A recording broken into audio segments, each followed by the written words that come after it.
దగ్గర ఉంటే భర్తతో సహా వెళ్ళి ఇంటి దగ్గరికి వెళ్ళి, లేదు అంటే వాళ్ళే వచ్చి ఇక్కడ ఒక చోట కూర్చొని గౌరవ కార్పొరేటర్ అందరి సమక్షంలోనే అవిశ్వాసం తెరదించాలనే ఉద్దేశంతో, మనకు మనమే పెట్టుకోవాలనే ఉద్దేశంతో పెట్టుకుందామా, ఎందుకైనా మంచిది, మనమైతే దీనికి సిద్ధంగా ఉండాలనే ఉద్దేశంతో ఈ యొక్క అవిశ్వాసం మనం 6వ తారీఖు నాడు సబ్మిట్ చేయడం జరిగింది గౌరవ కలెక్టర్ గారు. ఆ సందర్భంలో మా కార్పొరేటర్లు బీఆర్ఎస్ పార్టీ బీఫామ్ ఇచ్చి మేము ఎంతో మద్దతు ఇచ్చి ఎన్నికల సందర్భంలో మాకు ఎంతో చెదోడుగా ఉన్న మా కార్పొరేటర్ని వాళ్ళని భయప్రాంతాలకు గురి చేసి వాళ్ళని ఎంటబడి వాళ్ళని బెదిరించి కూలగొడతాం, లేకపోతే కబ్జాలు చేసి మీకు ఇచ్చేస్తాం అది చేస్తామని చెప్పి ఆ సందర్భంలో కొద్దిమంది కార్పొరేటర్లు పార్టీ వాళ్ళు ఇంకో కండవ కప్పుకున్నమాట వాస్తవం. ఆ సందర్భంలో మేము అవిశ్వాసం ఎప్పుడైతే పెట్టుకున్నామో 7వ తారీఖు నాడు, మేము 6వ తారీఖు నాడు పెడితే 7వ తారీఖు నాడే ఒక 5 కార్పొరేటర్లతోటి సంతకాలు పెట్టేయడం జరిగింది. మమ్మల్ని మిస్రిప్రజెంటేషన్ అంటే తప్పుదోవ పట్టించారు అని చెప్పి ఒక కంప్లైంట్ కలెక్టర్ గారికి వేయడం జరిగింది.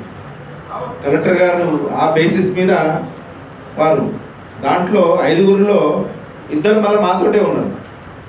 ఇటు అలివార సరిత గారు కానివ్వండి, లేకపోతే ఇటు అలివార సరితా దేవేందర్ గౌడ్ కానివ్వండి, లేకపోతే బచ్చరాజు గారు కానివ్వండి. అంటే 5గురు ఇస్తే లెటర్ ఇస్తే దాంట్లో 3 మళ్ళీ మాతోటే ఉన్నారు, 2 మాతోటే ఉన్నారు.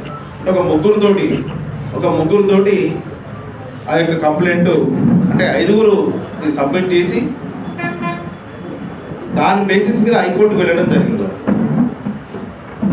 హైకోర్టుకు వెళ్తే హైకోర్టు వాళ్ళు ఈ సందర్భం ఎంత దారుణం అంటే, మేము ఎంతో జాగ్రత్తగా ఎప్పుడైతే నో కాన్ఫిడెంట్ సబ్మిట్ చేసినామో ఇమ్మీడియట్గా మేము కెవిట్ వేయడం జరిగింది.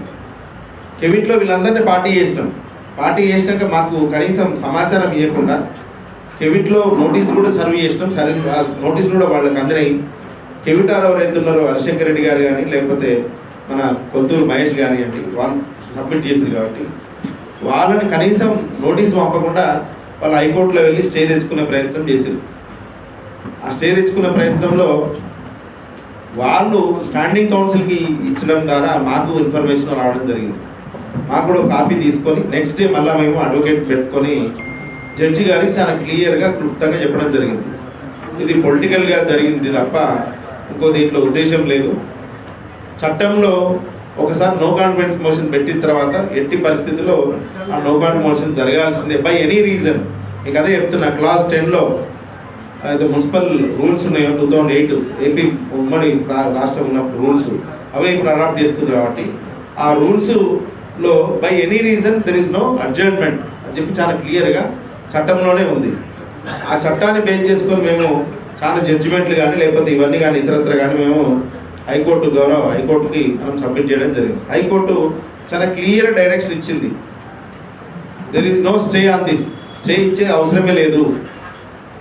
ఖచ్చితంగా వాళ్ళు పిటిషనర్స్ చాలా 25 నిమిషాలు ఆర్గ్యుమెంట్లు అయినాయి. 25 నిమిషాలు ఆర్గ్యుమెంట్ అయిన సందర్భంలో ఎందుకు వాళ్ళు ఏమన్నా కలెక్టర్ని ఎందుకు అప్రోచ్ చేయరు, దీన్ని అవసరమైతే ఏమన్నా ఇంకేమైనా పెట్టుకోవచ్చు వాళ్ళు, లేదు అంటే కలెక్టర్ ఏమన్నా మీరుంటే ఇప్పుడు దీనికి 5వ తారీఖు లోపు ఏమైనా ఉంటే మీరు దీన్ని డిస్పోజ్ చేయండి తప్ప దీన్ని ఆపొద్దు అని చెప్పి ఉద్దేశంతో హైకోర్టు కూడా మనకు జడ్జిమెంట్ పాస్ చేయడం జరిగింది.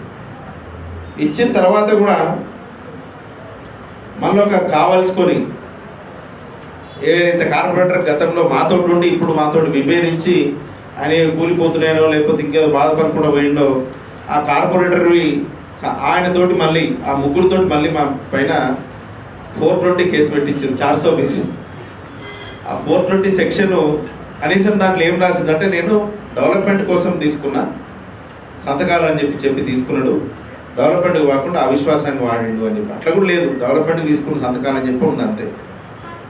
అదొక ప్రింటెడ్ ఫార్మ్ 1లో ఉంటుంది. కలెక్టర్ గారు యాక్సెప్ట్ చేశారంటే మనం ఒక ప్రింటెడ్ ఫార్మాట్లో మనం సబ్మిట్ చేస్తాం.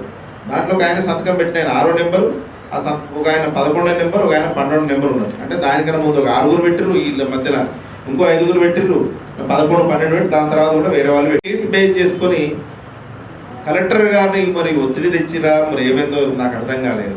కలెక్టర్ గారు రాజ్యాంగం, ప్రభుత్వం అంటే ప్యారలల్గా ఎలక్టెడ్ రిప్రజెంటేటివ్స్తో భాగస్వాములుగా కలెక్టర్ గారు కూడా ఉంటారు.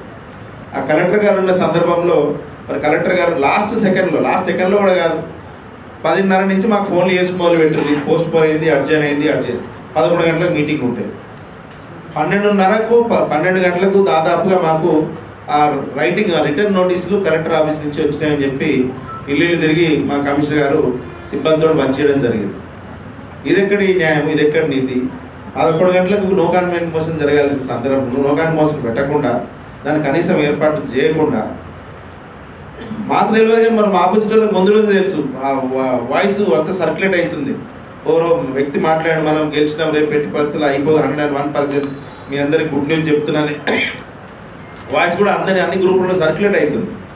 మరి వాళ్ళకి ముందు తెలుసు. కలెక్టర్ గారు ఏమో 5 తారీఖు డేట్ వేసి ఇచ్చింది, పోనీ ఆయన 4 తారీఖు డేట్ ఇచ్చి 5 తారీఖు సర్వ్ చేసినట్టు అట్లా కూడా కాదు.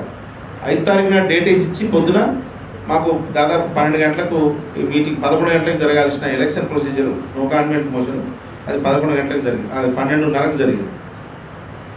సో ఇట్లా రోజు ఇదే పని, ఇంకో పని లేదు, ఇంకోటి ఏం లేదు. ఇక రోజు ఎవరినోని మభ్య పెట్టాలి, లేకపోతే ఎవరిని చేయాలి అని చెప్పి ఆ పోయిన కార్పొరేటర్లతోటి ఒక కేసు పెట్టించి, నేను సంతకాలు అక్రమంగా తీసుకున్న వాళ్ళ దగ్గర మిస్లీడ్ చేసిన అని చెప్పి, మరి ఆ రోజు ఆయన కూడా మేము ఏంటో బయటికి పోతే వచ్చిండు, మీ అందరికీ తెలుసు, మీడియా ప్రజలందరికీ, మీడియాకు కానీ పబ్లిక్ కానీ, మేము ఏడికి పోతే మాతో వచ్చిండు, మాతో పాటు ఉన్నాడు, మాతో పాటు క్యాంప్లో పార్టిసిపేట్ చేసి వాళ్ళు ఆ సందర్భంలో ఇవ్వడం కూడా నిజంగా ఎంతవరకు కరెక్టో నాకు అర్థం కాదు. పోలీస్ స్టేషన్లో కేసు కూడా కనీసం విచారణ జరగలేదు, ఎఫ్ఐఆర్ నమోదైంది అంతే, కనీసం విచారణ కూడా చేసిన సందర్భం లేదు. ఇప్పుడు వాళ్ళు నిజంగా కాంగ్రెస్లో ఉన్న నాయకులు కానీ లేకపోతే వాళ్ళు కానీ గెలవాలనుకుంటే నో కాన్ఫిడెన్స్ మోషన్ పెట్టి, ఏదో మంచో చెడో జరిగింది కదా, వాళ్ళు మేయర్ కావాలనుకున్నారంటే నో కాన్ఫిడెన్స్ మోషన్ పెట్టి నెగ్గొచ్చు.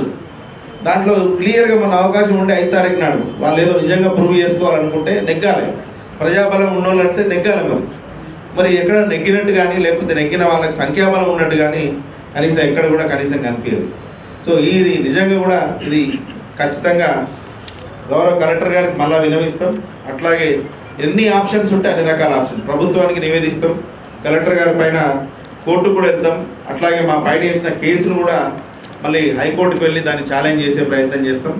లేదు అంటే ఛార్జ్షీట్ ఏమనండి, ఎస్హెచ్ఓ గారిని, ఇన్వెస్టిగేషన్ ఆఫీసర్ని ఛార్జ్షీట్ వేస్తే అది క్రిమినల్ కోర్టులోనే తేల్చుకుంటాం. అట్లయినా సరే చేయాలి. కాబట్టి ఈ యొక్క సభ్యుల యొక్క ప్రాథమిక హక్కుని సెక్షన్ 10 ఏదైతే చెప్తుందో మున్సిపల్ 2008 రూల్స్లో అవిశ్వాసం నో కాన్ఫిడెంట్ మోషన్, దానికి విరుద్ధంగా కలెక్టర్ గారు వేయడం నిజంగా బాగాలేదు. అది ఎందుకో కలెక్టర్ గారు మళ్ళొకసారి పునరాలించాలని చెప్పి కలెక్టర్ గారు కూడా మళ్ళొకసారి కలిసి వారికి రూల్ పొజిషన్ చెప్పుకుంటూ ఇది ఖచ్చితంగా పెట్టాల్సిందే చట్టం ప్రకారం అని చెప్పి వారు కూడా క్లియర్గా ఎక్స్ప్లెయిన్ చేస్తామని చెప్పి కోరుకుంటూ ఈరోజే వచ్చినాం. ఇక ముందు ఖచ్చితంగా ఇక ఈ దాగుడు మూతలు ఇవన్నీ వద్దు. ఇక ఏదున్నా సరే ప్రజలు ఉన్నారు మనకి, లేకపోతే మీడియా ఉంది, లేకపోతే పోలీస్ వ్యవస్థ ఉంది, లేకపోతే మనం రాజ్యాంగం ఉంది, మనం రక్షిస్తాం కానీ ఏకైక ఉద్దేశంతో ఈరోజు మళ్ళీ మీ అందరి సమక్షంలోకి వచ్చి రేపటి నుంచి కార్యక్రమాలు యథావిధిగా కొనసాగించాలని చెప్పి కోరుకుంటున్నాను.